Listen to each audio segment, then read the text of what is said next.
ওসমান হাদী হত্যাকাণ্ডে জড়িতদের গ্রেপ্তার না করা পর্যন্ত আন্দোলনের হুঁশিয়ারি দিয়ে আবারও রাজপথে ইনকিলাব মঞ্চ।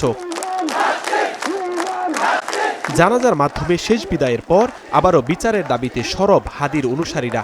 হাদী চলে যাবার সপ্তাহ পেরিয়ে গেলেও খুনিরা ধরা না পড়ায় শাহবাগে এই অবরোধ কর্মসূচি চলছে। স্লোগানে স্লোগানে প্রতিবাদ। শুক্রবার জুমার নামাজ শেষে শাহবাগ অবরোধ করেন ইনকিলাব মঞ্চের নেতাকর্মী ও সাধারণ জনতা। অংশ নেয় শিক্ষার্থী থেকে শুরু করে নানা বয়সী মানুষ। এমনকি বিচার চাইতে মা হাজির হয়েছেন তার ছোট্ট সন্তানকে নিয়ে। ভাই তো এটাই চাইছিল যে আমাকে যদি কেউ গুলি করে মেরে ফেলে অন্তত আপনার বিচারটুকু করেন। এই বিচারটার জন্য আমরা এখানে আসছি।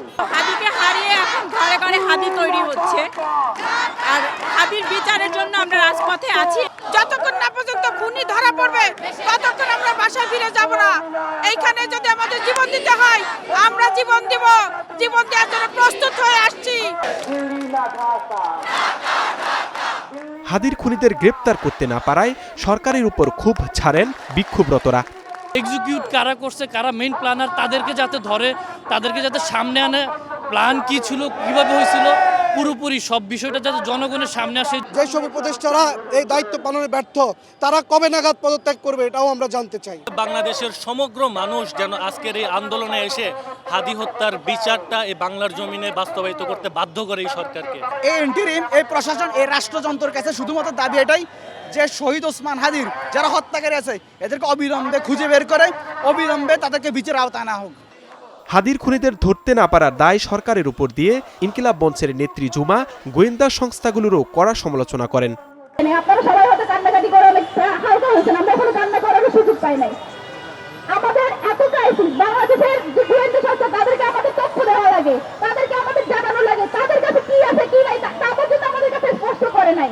ইভেন এটা পর্যন্ত তারা স্পষ্ট করতে পারে না যে খুনি কি দেশে আছে না পালিয়ে গেছে। এরকম অথর্ব একটা সরকারকে, অথর্ব গোয়েন্দা সংস্থাকে বাংলাদেশের মানুষের ট্যাক্সের টাকায় কি দরকার আমরা বসিয়ে রাখবো, আমাকে বলেন। ইনকিলাব মঞ্চের সদস্য সচিব বলেন, সরকার কৌশল করে ওসমান হাদী হত্যাকাণ্ড ভুলিয়ে দিতে চায়। খুনিদের বিচারের দাবিতে রাজপথ না ছাড়ার ঘোষণা দেন এই সংগঠক।